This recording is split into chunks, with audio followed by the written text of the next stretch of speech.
आज एक ऐतिहासिक दिन है।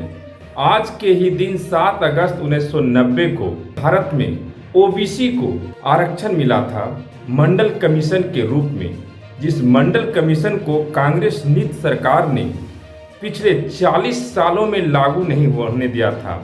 आज के ही दिन मंडल कमीशन लागू हुआ था और यही नहीं, डॉक्टर बी.आर. अम्बेडकर संविधान के रचयिता डॉक्टर बी.आर. अम्बेडकर को भारत रत्न देने का प्रस्ताव भी पारित हुआ था और यह उस समय के तत्कालीन प्रधानमंत्री वीपी सिंह थे।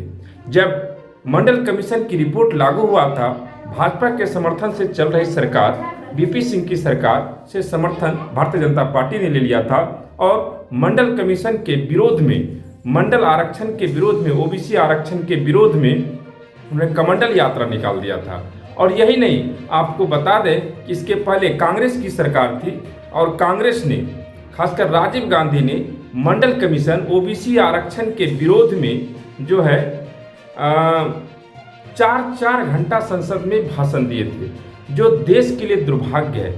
आज की ऐसी स्थिति हो गई है वर्तमान समय में कि संसद से अब खतरा तो कम है संविधान को, लेकिन न्यायपालिका के जरिए संविधान को बड़ा खतरा है। आज एससी एसटी को बांटने का काम ने, उसमें कोटा दर कोटा लगाने का काम, क्रीमी लेयर लगाने का काम जो है बिना कहे, बिना किसी आवेदन के, बिना किसी रीट के सुप्रीम कोर्ट ने लगाने का काम किया। वहीं 1993 में मंडल कमीशन जब रिपोर्ट लागू हुआ था तो सुप्रीम कोर्ट ने बिना किसी रीट याचिका के ओबीसी आरक्षण पर क्रीमी लेयर लगा दिया।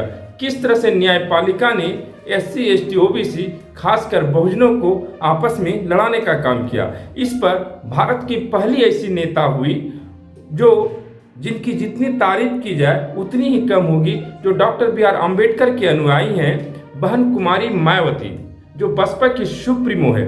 उन्होंने सीना ठोक करके सुप्रीम कोर्ट के ये गलत फैसले के खिलाफ स्पष्ट शब्दों में कह दिया, प्रेस कॉन्फ्रेंस करके, कि अब हमारे आरक्षण और संविधान को खतरा अगर है तो न्यायपालिका से है और इसके पीछे अदृश्य ताकतें लगी हुई है। वह अदृश्य ताकतें कोई और नहीं, भाजपा, कांग्रेस और उनके लिबरल सहयोगी दल हैं, जिसको सत्ता का लालच है, जिन्होंने कि 2024 के लोकसभा चुनाव में लाल लाल मोटी मोटी किताबें दिखा करके कहा कि संविधान खतरे में है और बहुजनों का वोट लिया और गुमराह किया। और आज जब संविधान को पूरी तरह से न्यायपालिका रौंदने के लिए तैयार हो गए और रौंद भी दिए, तो ये सारे के सारे मुंह में ताला लगा करके चुप बैठे हैं।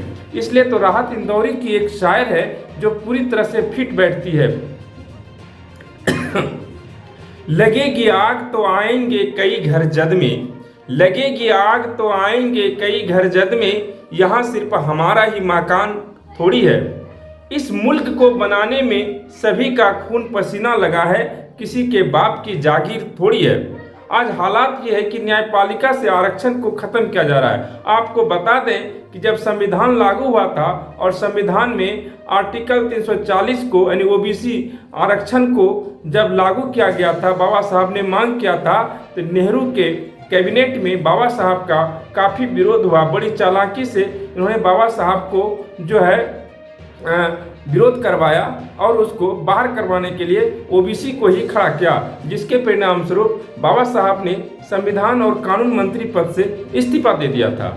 बाद में पटेल के कहने पर भले उन्होंने स्वीकार किया हो, लेकिन उन्होंने ओबीसी आरक्षण की भरपूर लड़ाई लड़ रहे थे, क्योंकि उनको पता था कि उनके जो आदर्श थे, ज्योतिबा राव फूले थे और छत्रपति साहू जी महाराज थे, वो बार बार सोच रहे थे, हमने तो एससी एसटी को हक दिला दिया, अगर ओबीसी को हक नहीं दिला पाया तो वो क्या सोचेंगे, उनकी आत्मा क्या सोचेगी। उन्होंने जो हमको आगे बढ़ाया, हमको दिया, हम उनके लिए क्या दिए, उनके समाज के लिए क्या दिए। तब उन्होंने संविधान के धारा 340 लागू कर दिया कि समय समय पर जब आर्थिक रूप से, शैक्षणिक रूप से, राजनीतिक रूप से या भूमिहीन होगा या मुख्य धारा में जो नहीं आ पाया है वो समाज, उस समाज को मुख्य धारा में लाने के लिए उसको आरक्षण दिया जा सकता है। लेकिन बड़ी चालाकी से ये सवर्णों और मनुवादियों ने जो ईडब्ल्यूएस आरक्षण बिना किसी आंदोलन के ही लागू कर दिया और ओबीसी का जो 27% मंडल कमीशन से आरक्षण लागू हुआ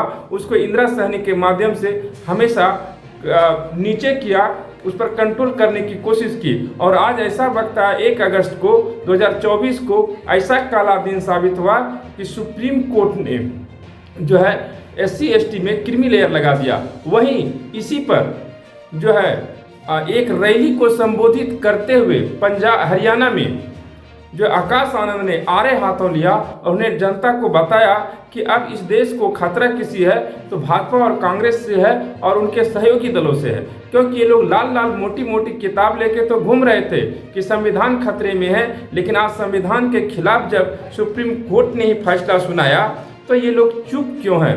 ये बातें आकाश आनंद ने हरियाणा में सभा को संबोधित करते हुए कहा और उन्हें जोर देकर कहा कि अब यदि हमारे हक और अधिकार को खतरा है तो इन्हीं लोगों से खतरा है और खासकर भाजपा कांग्रेस से खतरा है, जिन्होंने कि आरक्षण के खिलाफ जो अपना वकील भेजे थे। वहां सुप्रीम कोर्ट ने कहा था कि अपना अपना वकील भेजिए।